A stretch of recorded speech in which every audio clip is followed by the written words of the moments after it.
Et faire le silence si possible, merci. Nous avons ce Shabbat, 3 événements, Shabbat, Rosh Chodesh, Hanouka, qui se réunissent. Nous avons même une Brit Mila ce matin, qui permet de faire Mila, Shabbat, Rosh Chodesh, c'est ce qu'ils ont voulu faire disparaître. J'ai même entendu que Hanouka c'est 8 jours, un peu en siman par rapport à la Mila. Il y a toujours Rosh Chodesh au milieu de Hanouka, il y a toujours un Shabbat au milieu de Hanouka. Il y a 8 jours pour que, s'il y a une Brit Mila, ça se passe pendant Hanouka. En tout cas, le principe ici, c'est d'expliquer ce matin un passage qui a l'air a priori d'avoir aucun rapport, mais qui va être peut-être la clé de la compréhension de Hanouka. Nous avons dans Noach un passage qui traite de la sortie de Noach de la Teva. Et lorsque Noach veut sortir de la Teva, il a des hésitations, il ne sait pas si c'est déjà le moment, il ne sait pas si il n'y a plus d'eau sur terre. Alors pour s'assurer de la sécheresse, si on peut dire, du sol, il va envoyer une Yona. Vatavo elav hayona le'et erev hine alezait taraf befia. Donc à la page 38 du Harscroll, chapitre 8, verset 11, la Yona, la colombe, retourne vers lui le soir, et voici elle avait un rameau d'olivier dans sa bouche. Taraf befia. Vayeda Noach kikalu hamayim me'al haaret. À ce moment-là, Noach sait que l'eau, eh bien, elle a cessé d'être sur la terre, et il attend encore 7 jours, il renvoie la Yona, et elle ne retourne plus. Donc la Yona est la sortie de Noach. Pourquoi est-ce que je dis qu'il y a ici un lien avec les événements que nous vivons aujourd'hui, Hanouka? Parce qu'il y a Alé Zaït, une branche d'olivier. Et que nos Chachamim, dans le Midrash, je n'aurais pas pu l'inventer, ils disent que cette branche d'olivier fait allusion à la période des Chashmonaïm et de leur huile qu'ils vont utiliser pendant Hanouka, cette fameuse miracle de l'huile. Et donc, Alé Zaït fait allusion au Chashmonaïm, Midrash. Alors la question évidemment, c'est de comprendre le lien qu'il y a entre les deux. Le lien qu'il y a entre la sortie de Noach de la Teva, le lien qu'il y a avec la Yona et cet événement, le lien qu'il y a avec le Alé Zaït et tout cela. Alors chers amis, pour comprendre tout cela, il va falloir qu'on approfondisse le mot Yona. Vous savez que Yona, la colombe, elle est un symbole très fort dans le judaïsme, sur le peuple juif, qui est souvent appelé Yona. Vous verrez dans Shir Hashirim, Yonati, Tamati, Yonati, ma colombe. Alors pourquoi la colombe? Alors on dit oui, c'est blanc, c'est un signe de paix, etc., etc. Donc Haramim m'explique que c'est parce qu'elle est fidèle à son conjoint. Il y a une fidélité entre les deux conjoints de la colombe, et que nous sommes censés être fidèles à Akadosh Baruch Hu, notre conjoint. Et c'est pour cela que la Yona... Maintenant vous allez découvrir une autre raison pour laquelle la Yona est un symbole très fort du peuple juif. Juste pour rappeler pourquoi est-ce que je dis que la Yona est un symbole du peuple juif, j'ai cité Shir Hashirim, mais j'aurais pu citer un passouk dans Lech Lecha. Vous avez peut-être fait attention que lorsqu'il y a Brit Ben Abetarim, l'alliance entre les morceaux, il y a Atzipor le Batar, il n'a pas partagé en deux l'oiseau, et l'oiseau ici, le Tzipor qui ne partage pas en deux Abraham, c'est effectivement Israël. Israël nimshelu betorim ubnei Yona. Rashi, dans le page 70, le chapitre 15, verset 10 dans Rashi, vous verrez là-bas, Israël nimshelu libnei Yona, shenema Yonati bechag ve'asela. Lefichar batar abehemot remesh shiwaremot kalim ve'olchim, ve'et tzipor le batar remesh shel Yisrael kayimim lo'olam. Lorsque Akadosh Baruch Hu, lorsque Avraham, prépare il voit la vision de Brit Ben Abtarim, il voit des animaux coupés en deux. Il y a un animal qui n'est pas coupé en deux, c'est la Yona. Et alors c'est pas une Yona, c'est écrit Tzipor dans le verset. On est d'accord, c'est pas écrit Yona. Mais c'est Rashi qui fait le lien. Israël nimshelu libnei Yona. Et donc comme on parle des Umot Haolam, des peuples du monde, qui sont destinés à disparaître et Israël va rester à la fin des temps. Donc le tzipor, l'oiseau n'est pas coupé en deux, par contre les autres animaux sont coupés en deux. Et là on dit bien l'allusion de Bnei Yona dans Rashi, je dis bien, dans le verset c'est écrit tzipor, l'oiseau. Alors maintenant, ayant posé ce point-là, je vais essayer de comprendre le lien qui est entre Yona et la période dans laquelle nous vivons. Un indice. L'indice est le mot Yona lui-même. Le mot Yona, c'est un Yod, un Vav et un Nun, et un He. Donc on a transformé Yavan en quelque chose de féminin. Yavan devient Yona. D'accord ? Yona, c'est le féminin de Yavan. Pourquoi et comment ? On va l'expliquer, Be'ezrat Hashem, à travers le développement que je vais maintenant faire devant vous. Là, aujourd'hui, je voudrais parler du fin fond de ce que représente Hanouka. Dans la Kabbalah, on voit qu'il y a 10 sphirotes. Les premières sphirotes donc sont, vous savez tous, Chochma Bina Vadat. Ça s'appelle, je ne vais pas rentrer dans les détails de ce que c'est, mais c'est au niveau de la tête. Vous avez 3 sphirotes qui sont au niveau de la poitrine, qui sont Chesed, Gvura et Tiferet. Et puis vous avez 3 autres sphirotes qui sont au niveau de la partie basse du corps. Donc vous avez 2 jambes et le membre de la reproduction. Donc les 2 jambes c'est Netzach et Hod, et le membre Yesod. Netzach, Hod, Yesod. En fait vous avez compris que l'homme, on peut le partager en 3 parties, et chacune de ces 3 parties, on la divise en 3. Prenez Chesed, Chochma Bina Vadat, vous prenez Chesed, Gevura, Tiferet, ça vous êtes au niveau du torse, et puis après vous descendez. Alors, je devrais expliquer longuement le lien qu'il y a entre chaque partie, mais je voudrais ici vous expliquer la partie du bas. Netzach, Hod, Yesod. Alors, Yesod, vous savez très bien que c'est Yosef, c'est le membre de la reproduction, Yosef qui maîtrise totalement ce membre, et les Chachamei Kabbalah disent que la Malchut, la dimension de Malchut, qui est la 7e sphira, est représentée par la Brit Mila, où, comme vous l'avez vu, vous le savez, il y a cette priya, on replie la peau pour en faire comme une sorte de hatara, comme une sorte de couronne, qui rappelle la dimension de Malchut. C'est-à-dire la verge, c'est Yesod, et la fin de la verge, c'est Malchut. Ça, c'est écrit dans la Kabbalah. Je vais vous expliquer ça dans quelques instants. Vous allez comprendre que c'est pas juste des phrases et du mystique, mais c'est tout à fait compréhensible, même au niveau personnel. Pour l'instant, nous sommes dans les 2 jambes, Netzach et Hod. Puis au milieu, il y a Yesod. Alors il faut savoir que lorsque l'ange frappe et fait la luxation, la fameuse luxation de la hanche de Yaakov, la fameuse nuit, il y a ici l'allusion à la période de Hanouka. La période de Hanouka est sous forme allusive dans la luxation de la hanche. Pourquoi ? Parce que la hanche, c'est au niveau de du Hod, le Hod, qui est la 8e sphira, qui est, entre guillemets, qui va être fragilisée. Mais pas seulement Hod, mais aussi Yesod. C'est-à-dire qu'en fait, quelque part, il va toucher dans la descendance de Yaakov, ce qui lui permet de se déplacer, c'est-à-dire les 2 jambes, il va être fragilisé. Et quelle va être à quel moment cette fragilité va apparaître ? Eh bien, c'est pas moi qui l'invente, c'est vous verrez dans Ramban, Nachmanide, sur la paracha de Vayishlach, là-bas sur place, vous verrez que Ramban nous dit que la fragilité, c'est Doro Shel Shmad, la génération de Shmad, Shin, Mem, Dalet. Le mot Shin, Mem, Dalet est un mot qui veut dire en général Hashmada. Hashmada, ça veut dire extermination. Les Hashmid, ou la Harog, ou la Abed et Kol HaYehudim, il s'agit bien d'extermination. Mais ici, dans le mot Shmad, il y a une explication qui est celle de nos Chachamim de la Torah orale, que vous trouverez dans Sanhedrin, dans le 8e chapitre, où on parle là-bas de Shmad dans le sens de volonté assimilatrice, la volonté de déjudaïser, d'attaquer le judaïsme. Ce qui caractérise la période de Hanouka, c'est qu'il y a des juifs qui sont sommés d'abandonner des mitzvot qui sont des mitzvot phares, des mitzvot référents, comme Shabbat, Mila et Rosh Chodesh. Et donc, il y a une volonté de déjudaïser, de s'attaquer à l'étude de la Torah, à s'attaquer de la Kedusha, etc.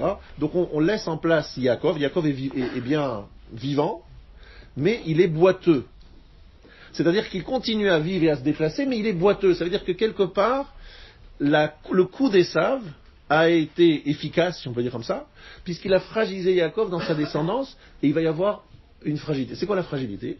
Eh bien, Dorosh el Shmad, c'est le début de l'assimilation, le début de la contestation interne dans le peuple juif. C'est-à-dire que jusqu'à présent, il y avait des hérétiques, il y avait des gens qui laissaient tout tomber. Mais il n'y avait pas des gens qui se disaient, moi je suis un vrai juif, je suis comme il faut, mais il faut changer ci, il faut changer ça, il faut s'abriter, il faut... Ce côté hellénisant, assimilé, ça n'existait pas avant. Donc à l'intérieur de Yaakov, il y a ça qui apparaît. Donc la mida de Hod, qui est donc la jambe de Yaakov qui est luxée, et il y a aussi une idée de toucher la descendance de Yaakov, tout cela se passe au moment de Hanouka. Maintenant nous allons comprendre peut-être quelque chose, nous allons aller beaucoup plus profond encore. Écoutez bien ce que je vais vous dire. Ce shiur est fondamental, est un des fondements de gens que peu de gens savent exactement ce que je veux dire. Il y a une Gemara dans Brachot.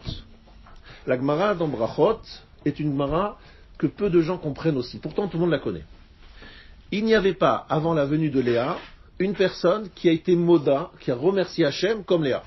Léa, c'est la première à avoir remercié Hachem. Tout le monde connaît ce Rashi dans la paracha de Vayetse, où Léa est l'exemplarité de la Hoda.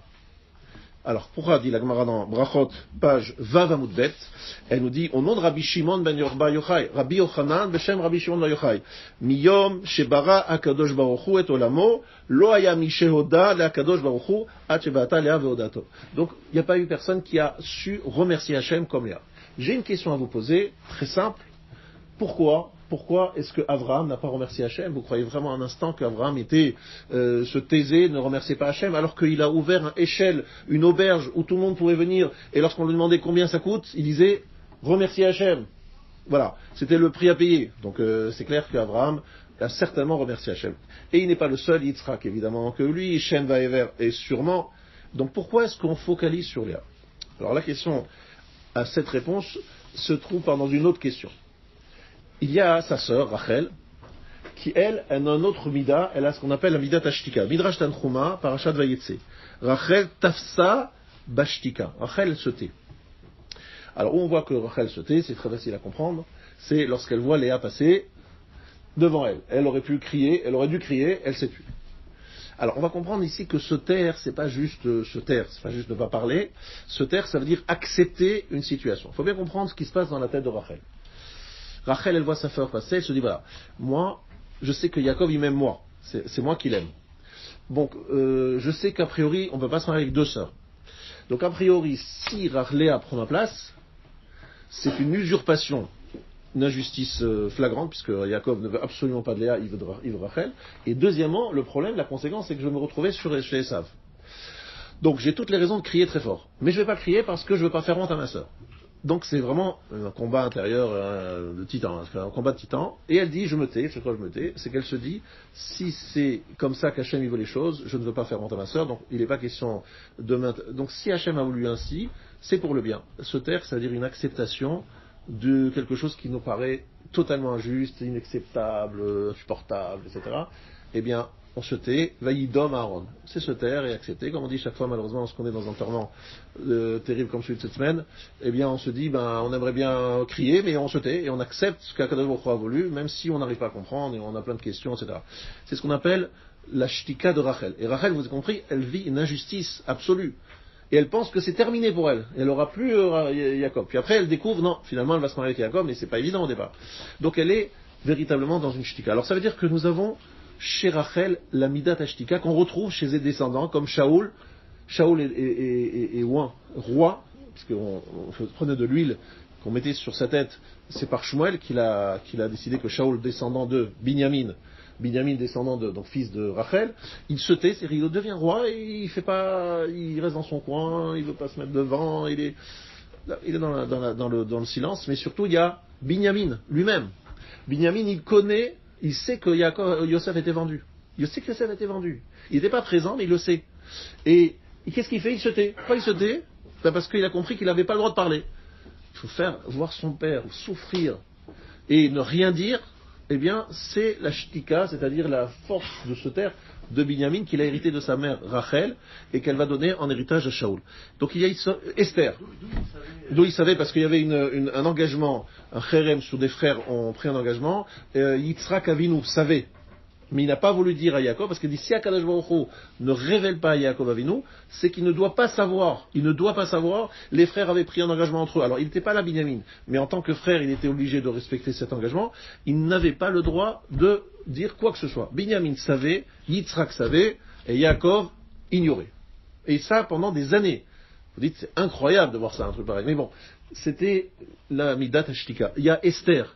En Esther Magedet Moladta. Elle ne raconte pas qui elle est. Or, Esther a aussi une origine du côté de Rachel. Elle a une origine évidemment du côté de Yehuda, mais aussi un côté de Rachel. Donc, elle ne raconte pas d'où elle vient. Donc, il y a ici véritablement une force qui s'appelle la force de la shtika, de la capacité de se taire devant quelque chose qui est difficile à accepter.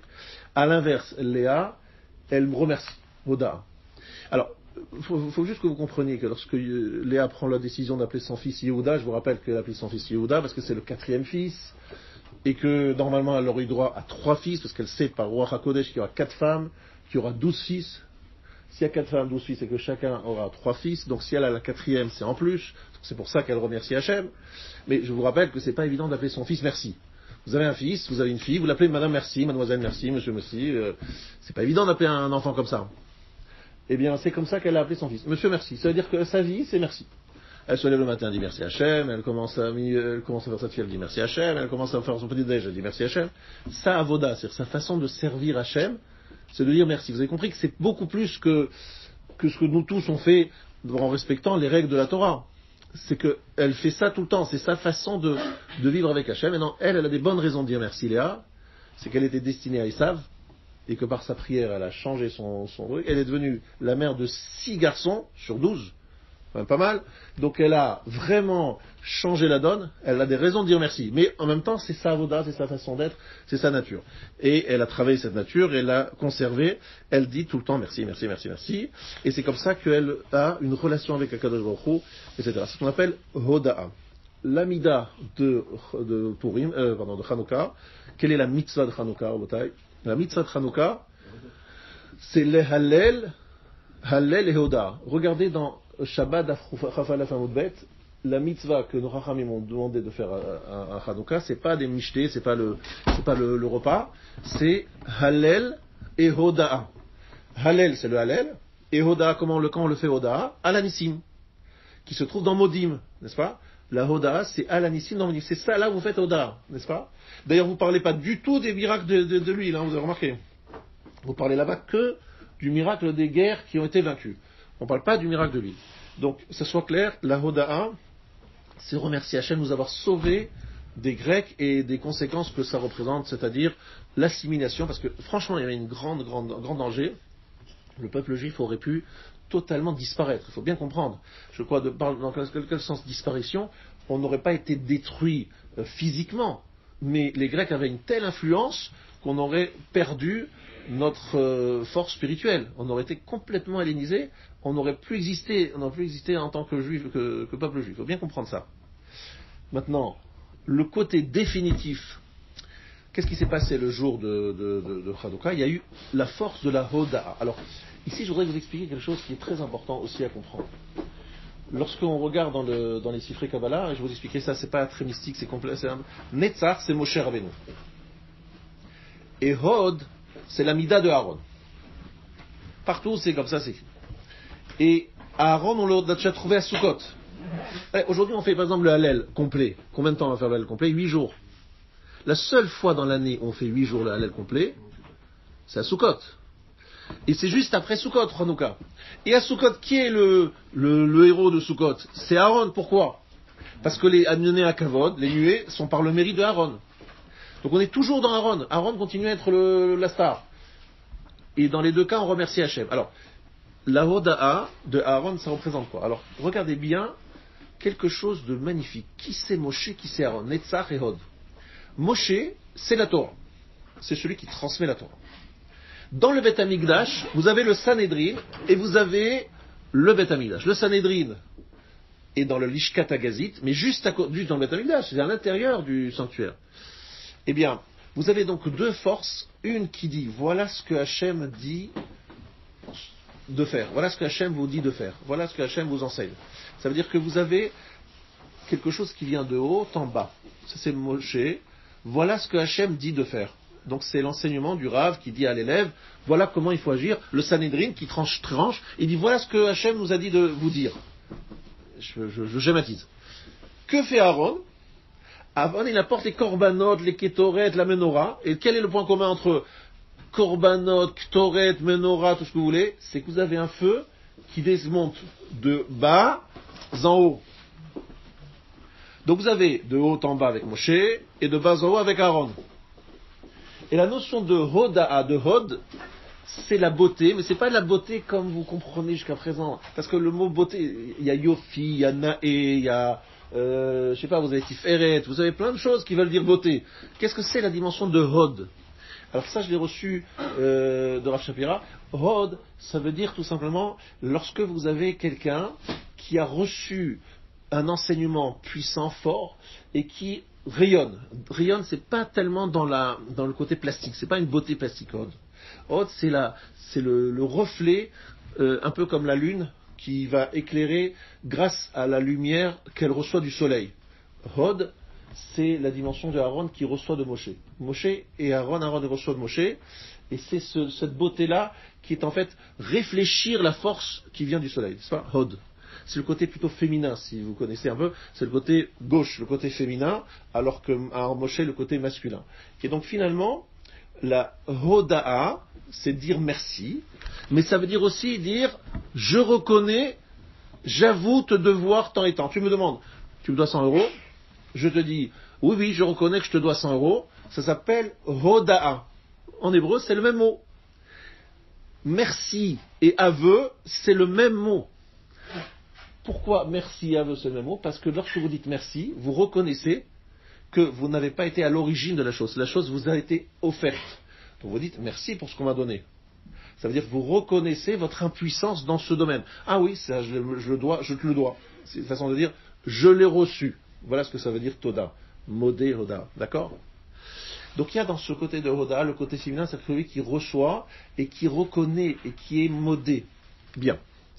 Ce point-là a été fortement affaibli. C'est-à-dire ce qui a été affaibli à l'époque des Hashmonaïm, c'était le côté Avoda, les Kohanim. C'était pas du côté des Rabbanim, c'est du côté des Kohanim qui font la Avoda. Ce point-là a été affaibli, comme le dit le Bar très clairement dans Hilchot Hanukkah. Le problème qui était là, c'était le rifion dans la Avoda, c'est-à-dire un laisser-aller au niveau de la Avoda. Bien. On se réveille, on y va, et on reprend les choses en main. Le problème est le suivant. Écoutez bien, c'est Hatsoum, mais il faut bien comprendre ici. Si vous avez compris tout ce que j'ai dit jusqu'à maintenant, vous allez comprendre qu'en fait, tout cela est associé à la problématique de Yavan, parce que Yavan, dans la Torah, n'est pas quelqu'un qui est rejeté par les Chachamim. N'est pas du tout rejeté par les Chachamim dans la Torah, lorsqu'on regarde les Gmarot. D'abord, vous le voyez dans les psukim de la Torah. Lorsqu'il y a Noach qui est ivre et il est dénudé, il y a deux fils, Shem et Yefet, qui vont s'associer pour couvrir la nudité de Noach, n'est-ce pas? Ils vont s'associer pour couvrir la nudité de Noach. Alors, on se dit, bon, d'accord, c'est un événement, mais non, il y a une bracha qui est donnée à Yefet, une bénédiction. Que Yefet, Yishkon Be'oal Shem, qu'il réside parmi les tentes de Shem. Yaft Elokim le Yefet, Ve Yishkon Be'oal Shem, dans Noach aussi. Que Yefet s'élargisse, grandisse, et qu'il réside dans les tentes de Shem. Voilà ce qui est écrit. Donc on veut bien, on leur a donné une place parmi nous. D'accord? C'est pas qu'on les a rejetés, loin de là. Leur a donné une place parmi nous. Mais est-ce que ça se traduit dans des faits, dans quelque chose de très... Eh bien, on va le voir tout de suite. Est-ce que... Alors, une Gemara dans Megillah. Rabban Shimon Gamliel Omer. Af bisfarim lo iteru sheirtevu el hayevanit. On a permis d'écrire les sfarim que en grec. La langue grecque, elle a un statut spécial dans Megillah d'Afret. En plus, c'est page 8, c'est intéressant. Alors, regardez bien. Sur le pasuk, Yaft Elokim le Yefet ve'ishkon be'ol Shem, Yafyuto shel Yefet yeh be'ol Shem. La beauté, dit Rashi, Yafyuto shel Yavan ou la shon Yavan, le shono Yafé, Michel Kol ben Yefet. Il a une langue très belle, plus belle que tous ceux de Yefet. Donc il faut choisir sa langue pour être, et pour faire quoi, dit Rabban Shimon Gamliel, pour nous dire que si tu écris les Sfarim, donc les Sifrei Kodesh, en grec, ben ça c'est différent, c'est un statut différent. Le grec, c'est très bien, le grec c'est beau, c'est magnifique, c'est une belle langue, et il faut l'utiliser pour être l'enveloppe, le message. Alors ici, le Rav Wolbe cite un Rav Outner qui nous dit qu'en fait, la langue est aussi un symbole. C'est une halakha, c'est vrai, c'est comme ça l'halakha, mais c'est aussi un symbole. La langue, c'est l'enveloppe. Et on reconnaît à Yavan une force extraordinaire dans la capacité de l'esthétique, la capacité de la présentation et de l'image. Ils sont très forts là-dedans. Donc on dit, on ne va pas se priver, on va tout simplement les utiliser à bonne fin, c'est-à-dire pour transmettre Shem. Shem, c'est le sens des choses, l'essence des choses. Yefet, c'est l'enveloppe. On va les associer. Ça va être un très beau shilour, un beau mariage entre ce qui est le sens et ce qui est l'esthétique. Ça va aller très bien ensemble. Magnifique. Donc on va les marier. Donc Yasht Elohim le Yefet, Veishkon va Shem. Il va résider dans les temps de Shem. Il n'y a pas seulement évidemment cette approche-là. Vous pouvez aussi étudier des sciences. Il y a un livre qui est sorti il n'y a pas longtemps. Il y a des sciences. Il disait une phrase qui est extraordinaire parce que je trouvais ça magnifique. J'aurais pu le dire moi-même. Les sciences, peu de sciences éloignent de Dieu. Beaucoup de sciences nous y ramènent. Voilà une phrase que je cite de ce monsieur qui n'est pas juif. Peu de sciences nous éloignent de Dieu. Beaucoup de sciences nous y ramènent. C'est pas un juif qui a écrit ça, et c'est une vérité absolue, c'est-à-dire que tout simplement, la science au départ nous éloigne de Dieu, parce qu'on se dit, ouais, il y a des explications à tout, et puis finalement, lorsqu'on va plus loin, on se rend compte que la science, elle a des limites, même si on voudrait penser que non, elle n'en a pas, mais elle en a, et à un moment, on se dit, ben, il y a des questions, et les réponses, c'est l'existence de Dieu, parce que les autres réponses sont tellement biscornues et irrationnelles que c'est plus rationnel de croire en l'existence de Dieu que de ne pas y croire. Tellement, donc, c'est ça que je suis en train de vous expliquer, c'est que quelque part, Yavan, même dans son approche, est utilisable pour renforcer, donner encore plus de crédit à Hachem. Ils font la paire. Le problème est le suivant, c'est qu'il faut que Shem soit celui qui donne le ton. Il ne faut pas que ce soit Yavan qui donne le ton. Donc il y a ce qu'on appelle le côté féminin des choses et le côté masculin. Yavan au masculin, c'est dangereux. Mais Yona, Yavan au masculin, Yona, c'est très bien. Pourquoi? Parce que Yona, c'est le côté féminin. C'est-à-dire lorsque on utilise Yavan et qu'il vient au service de Shem et Yefet qui vient l'aider, mais c'est parfait, c'est magnifique. Mais lorsque c'est l'un ou l'autre, lorsqu'il s'agit de faire un choix, là c'est pas bon. Là c'est pas bon lorsqu'il faut que Yavan veut donner le ton, c'est pas bon. Pourquoi? Parce que lorsque Yavan donne le ton, on est parti ailleurs, on va ailleurs. Là, on oublie le sens des choses, on regarde que l'enveloppe. Et Rabotai, pour arriver à cette dimension, cette face, cette capacité de donner à Yavan sa vraie place et qu'il ne mange pas, parce qu'il est puissant, Yavan, et très rapidement, il prend le dessus. Alors, qu'est-ce qui se passe? Noach, il est dans sa teva, il est dans son arche. Tant qu'il est dans son arche, on ne parle pas de tout ça. Il sort de l'arche pour recréer un monde, n'est-ce pas? Pour créer un monde, il a 3 fils. Donc il faut que chaque fils il ait sa place. Quelle est la place de Yefet dans les 3 fils? C'est d'être l'associé de Shem.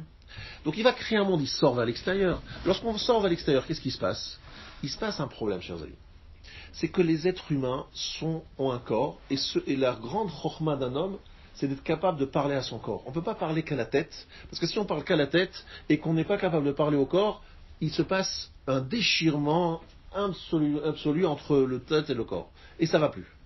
Donc, qu'est-ce que ça veut dire un déchirement entre la tête et le corps? Ça veut dire qu'on comprend des choses, on les conçoit très bien, mais lorsqu'il s'agit de les vivre, on les vit très mal, parce qu'on se dit, bon, j'en peux plus, j'ai pas envie, ça me dit rien. Donc, quel est le truc que les Chachamim ont trouvé? Ils ont dit, amenons Yavan, qui est qui sait présenter les choses, qui sait bien embellir les choses, comme ça le corps, il va adhérer à l'esprit. Vous avez compris? Yavan, c'est notre allié pour associer le corps à l'esprit.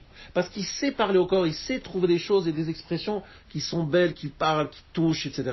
Donc on va utiliser tous ces artifices-là et on va l'associer. Donc Noach, lorsqu'il veut recréer un monde, on lui dit attention Noach, ne fais pas la bêtise d'avoir que Shem. Il faut que Shem soit associé à Yefet. Comme ça tu vas pouvoir créer un monde équilibré avec un corps qui est différent. C'est plus les corps qu'il y avait avant qui avaient une perception de Dieu. Dieu est caché, Dieu on ne le voit pas, etc. Il va falloir parler au corps et que le corps adhère. Qu'est-ce que vous faites vous en faisant ça? À cause de quoi je parle par exemple? Très simplement, les Chachamim nous disent, faites une belle synagogue. un endroit où elle a envie de venir. Faites un beau mikvé. Mikvé, c'est des fois très cher, un beau mikvé. Un mikvé, non, mais donnez envie aux femmes de venir. Donc, si c'est un beau mikvé, elles voudront venir. Une belle synagogue, ils voudront venir. Un beau Sefer Torah, une mitzvah embellie. Donnez du hidour, du beau, à ce qui est lié à la mitzvah. Faites des belles tables de Shabbat. Faites des belles tables de fête. Faites des bons repas lorsqu'il s'agit de Soudat Mitzvah. Parce que si vous ne faites pas ça, et que vous faites des choses très très simples, il y a des gens qui pourront supporter cette exigence. Mais c'est l'élite, Rabbi Shimon Bar Yochai et ses descendants et ses élèves, ses héritiers. Mais le Rov Haolam, ils ont un corps qui dit non, je veux pas. Et si Yavan est associé, mais en tant que Yona, c'est-à-dire en tant que féminin, c'est-à-dire elle suit une sorte, elle ne bouge pas. Le féminin, c'est dire qui reçoit. Le côté Zahar, celui qui donne. Donc si Yona est au féminin, magnifique. Donc la Yona est celle qui dit à Noir, ça y est, tu peux sortir. Et d'ailleurs, à l'époque des Hashmonaïm, c'est là qu'on va résoudre le problème avec les Yavan, mais qui va devenir Yona. Pas Yavan, mais qui va devenir Yona. On ne va pas l'exclure, on va le mettre en tant que Yona. Mais si c'est lui qui donne le ton, c'est une catastrophe. Voilà un petit peu la notion de Hoda. Mais pour y arriver, il faut deux forces, Rachel et Léa. Et en particulier Léa. Léa, c'est quoi? C'est Hoda, remercier Hachem. Remercier Hachem, ça veut dire prendre conscience qu'on reçoit quelque chose et que comme on l'a reçu, il faut être capable de l'exprimer. Une expression de remerciement continu. Pourquoi? Parce que si on ne remercie pas et qu'on s'habitue à recevoir sans remercier, on finit par trouver ça normal, c'est un dû, et finalement l'homme s'éloigne de Dieu et il ne comprend plus sa place. Il commence à devenir très fier, et c'est ça le problème des Grecs, c'est leur fierté et leur orgueil. Ils n'arrivent pas à se mettre au service de cette belle chose qui se représente le judaïsme. Ils veulent, eux, donner le ton. Et cette problématique de l'orgueil qui est associée à un manque de remerciement de Hoda'a, c'est exactement ce qu'on veut gérer à Hanouka. À Hanouka, on veut régler le problème, absolument. Et pour le régler, on a besoin de cela. Et pour cela, on a besoin de cette force-là. On a besoin d'une deuxième force. Bene Bina Yeme Shmona. Dans Maoz Sour, on dit Bene Bina Yeme Shmona. Dans un cours enregistré il y a quelques jours, j'ai dit que Bene Bina, c'est qui Bene Bina? Pourquoi on parle de Bina pendant la période de Hanouka? C'est bizarre. La réponse, Rabota, est la suivante. Bene Bina nous fait penser à une tribu. Cette tribu s'appelle Yissachar. Et Yissachar, Yod-E Bina. Ils sont appelés les Yod-E Bina dans Divrei Hayamim, dans les chroniques.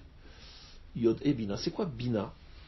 C'est comprendre une chose d'une autre, déduire une chose d'une autre. Je vous donne une information. Vous dites, alors Rav Gil a dit ça. Donc s'il a dit ça, je peux en déduire cela. Animevim, davar, miton davar. Chorma, c'est ce que je vous dis. Donc vous répétez ce que je vous dis, c'est chorma. Mais lorsque vous dites, à partir de ce que vous dites, je peux en déduire autre chose, ça s'appelle bina, lehavin, davar, miton davar. Vous analysez et vous apportez des conclusions. Qu'est-ce que ça veut dire que les Bnei Yissachar sont Yod-E Bina? Ça veut dire quoi que les Bnei Bina de Hashmonaïm? Parce qu'en fait, Bina, ça représente un éveil personnel. Lorsque vous me dites, voilà ce qui est la vérité, et moi je répète, j'ai répété ce que j'ai entendu. Je ne me suis pas impliqué. Dans Bina, je m'implique. Je dis, mais si tu as dit ça, donc je comprends ça, etc. N'est-ce pas? Tu t'impliques. Ça veut dire que c'est un éveil qui vient d'en bas. Il y a quelque chose qui se réveille en toi. Quelle est la tribu qui a cette dimension? C'est Yissachar. Pourquoi Yissachar? Parce que Yissachar, il est le fils de Léa, lorsqu'elle vient chercher Yaakov, pas seulement le chercher, l'arracher des bras de Rachel, parce que c'était le tour de Rachel d'avoir son mari, et comme elle vend les doudaïm, en échange, on fait un troc, doudaïm, contre une nuit avec Yaakov, c'est comme ça que Yissachar obtient Yaakov. Donc c'est une recherche, une envie. Alors, ça peut être très mal vu, ça peut être un esprit de désir, elle est passionnée pour son mari, elle veut le retrouver. Évidemment, c'est la lecture première, mais c'est pas ce que les Chachamim disent, puisque la preuve, c'est qu'Akadosh Baruch Hu a béni Léa en lui donnant un fils exceptionnel, Yissachar, Yesh Sachar, on te remercie, bravo. Parce que ce qu'elle a fait, c'était le Shem Shamaim pour avoir encore un fils de Yaakov, pour avoir encore une tribu, pour avoir encore le part dans le peuple juif. Voilà. C'est-à-dire une recherche incroyable. C'était le combienième fils? Le 5e. Aujourd'hui, on est le 5e jour de Hanouka, donc je vais en parler aujourd'hui. Le 5e jour, c'est-à-dire, elle cherche, c'est la récompense d'une Léa qui ne lâche rien. Elle a eu facilement 4 fils, Et ça va, lâche l'affaire, c'est bon, t'as 4 fils sur 12. C'est une belle part. Non, elle lâche pas l'affaire, elle veut plus. Elle ne lâche rien. Et sachez, Rabotai, que la Bina, c'est le début de l'éveil de l'étincelle qui s'appelle Torah Sheva Alpé. Torah Sheva Alpé, c'est quoi un vrai Torah Sheva Alpé? Torah Sheva Alpé, c'est pas juste une Gemara, des Rishonim, etc. Une Gemara Sheva Alpé, c'est des gens qui sont à la recherche, qui veulent absolument comprendre et comprendre plus et comprendre mieux. Et ils posent des questions, ils reposent des questions, ils revoient, ils recherchent. J'ai vu les rabbinim que j'ai connus, qui étaient des grands Chachamei Torah Sheva Alpé, c'est des gens qui ne lâchent jamais, qui sont prêts de refaire le même sujet. J'ai vu le Rav Shach, par exemple, il passait toute la journée de mardi à préparer son shiur de 18 heures, d'accord? Son shiur de 18 heures qui durait en tout, si on enlève les arrêts de jeu, parce qu'il y avait des arrêts de jeu, c'est qu'il parlait 10 minutes, et on discutait pendant 10 minutes, il parlait, on est à tout casser 30 à 40 minutes, maximum.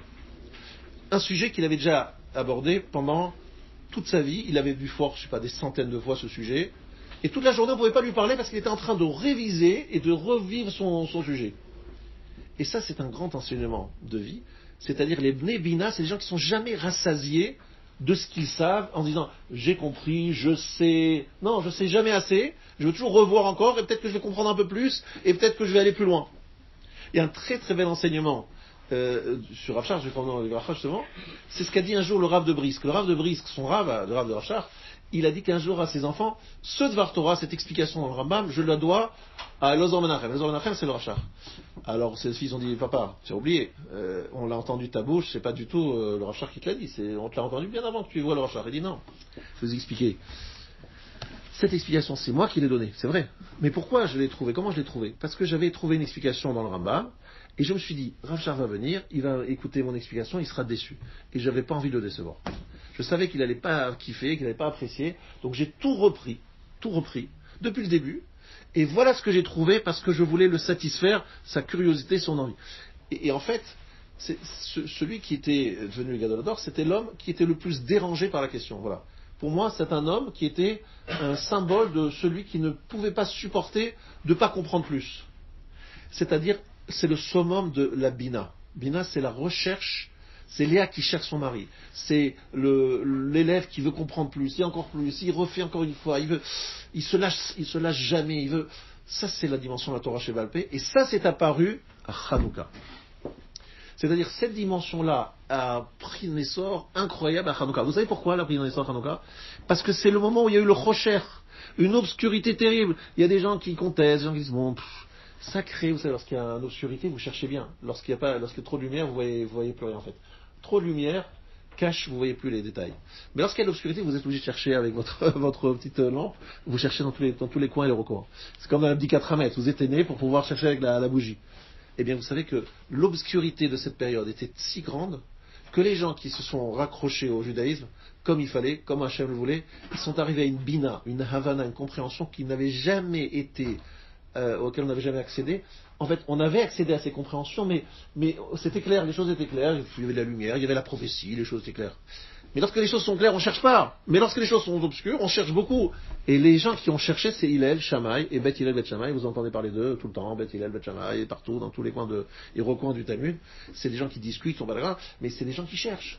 On a créé une émulation qui venait d'en bas. Alors qu'avant, Hachem donnait les enseignements d'en haut. Bon, c'est comme ça. Vous avez un seul Rav, Shimon HaTzadik, tout le monde l'écoute. C'est magnifique. Tout le monde, on rêve d'avoir un Rav que tout le monde écoute. Tout le peuple juif, du premier au dernier, l'écoute. Ce serait magnifique. Ce serait magnifique, mais c'est aussi, entre guillemets, on serait un peu appauvri, parce que finalement, on dirait, on va pas se casser la tête. De toute manière, on va appeler Shimon HaTzadik, qui va nous dire Moutar Assour, et on va pas se prendre la tête. Mais là, c'est un peu sympathique, c'est que, on dit peut-être qu'on va trouver quelque chose que les autres n'ont pas trouvé, on va trouver un argument, on va s'exprimer, on va chercher, ouais, ça va donner quelque chose de personnel. Donc cette dimension-là, c'est Yissachar, c'est bien. Et Yissachar, quand est-ce qu'il a été conçu? Il a été conçu à Shavuot. Pourquoi? Bimé Ketsi Chitim. Elle cherche les doudaïm, les fleurs ont été ramassées à l'époque de la moisson des blés. Bimé Ketsi Chitim, c'est Shavuot. Chagakatsir. Quand est-ce qu'il est né? D'après le Bnei Yissachar, ça ne s'invente pas, c'est le livre Bnei Yissachar qui le dit, il est né à Hanouka. À Shavuot a été donnée la Torah écrite, avec la Torah orale, c'est vrai, mais pas avec toute la dimension. Hanouka, c'est le don de la Torah orale. C'est Yissachar. Et Yissachar s'appelle Yod-E Bina. Bene Bina Yemeshmona. Et tout cela concerne aussi le Hod. Hod, Hoda'a, c'est lorsque je remercie, c'est lorsque je suis conscient de ce que j'ai reçu. C'est-à-dire que j'ai un réveil qui vient dans... Ah, j'ai reçu. Lorsque vous dites j'ai reçu, vous dites oh là là, mais c'est très sympa, comme il est sympa, et vous comprenez l'effort qui a été fait pour vous offrir cela, et vous dites merci, ça veut dire que vous reconnaissez tout ce que vous avez reçu. Donc vous êtes dans la Havana, dans la compréhension de ce que vous avez. Donc vous avez remarqué comme toutes les choses se rejoignent. On est ici en train de vivre un moment qui est exceptionnel dans l'histoire juive. Mon fils il est dans une yeshiva, là-bas, on leur a dit à Hanouka, personne ne sort. Tout le monde est à yeshiva. Parce que Hanouka, c'est justement la fête de la Torah orale. Vous allez partir à ce moment-là, faire des vacances, je vais pas aller ici, ça. Vous restez du début jusqu'à la fin. Vous bougez pas. Pourquoi ? Au contraire, vous allez étudier encore plus à Hanouka. Parce que Hanouka, c'est un moment de lumière incroyable. Parce que c'est l'obscurité qui nous a obligés à créer de la lumière. Et cette lumière-là, elle n'a jamais été... On ne peut pas la comparer à rien d'autre, à nul autre sur Terre. Mais, attention, cette lumière-là ne veut pas dire chasser Yavan totalement de la carte. Il ne faut pas l'écraser, il ne faut pas l'écarter. Il faut l'utiliser et le domestiquer et la mettre sur la dimension féminine.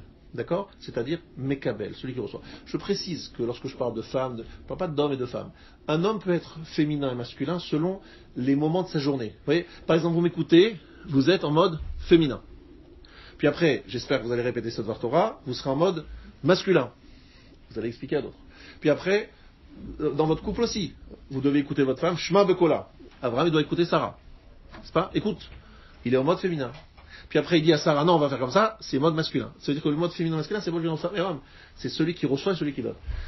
Ici, on est bien d'accord que la dimension de Hanouka, c'est une dimension où le côté féminin, Hod, eh bien, il est attaqué par Esav, il va falloir remettre les choses en place. Pour remettre les choses en place, c'est la Torah chez Baal Pé, mais comme je vous l'ai expliqué, Torah chez Baal Pé, qui ne lâche rien, c'est une hargne, une recherche, une envie, une soif inextinguible qui doit nous prendre de compréhension. Ça c'est Bina, et cette force-là n'avait jamais été aussi aiguisée, aussi forte qu'après Hanouka. Et c'est la fiole d'huile qui est un symbole de cela, parce que la fiole d'huile c'est quoi ? Vous prenez de l'huile, mettez une mèche, et tout d'un coup une flamme qui sort.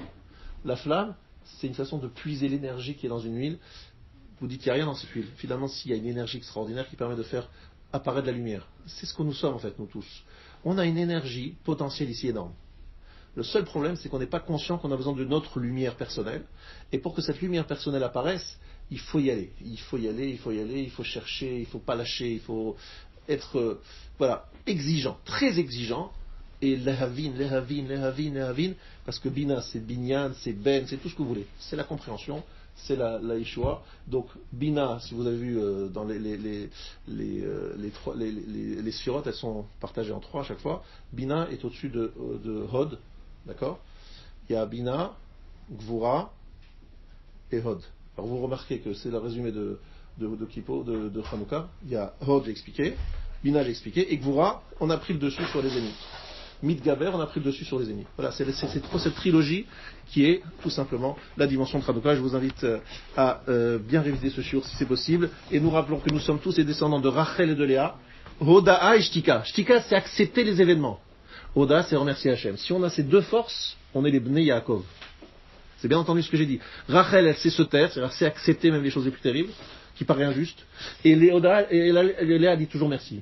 Les deux ensemble, c'est le clan Israël. Rabbi, voilà, Rabotai.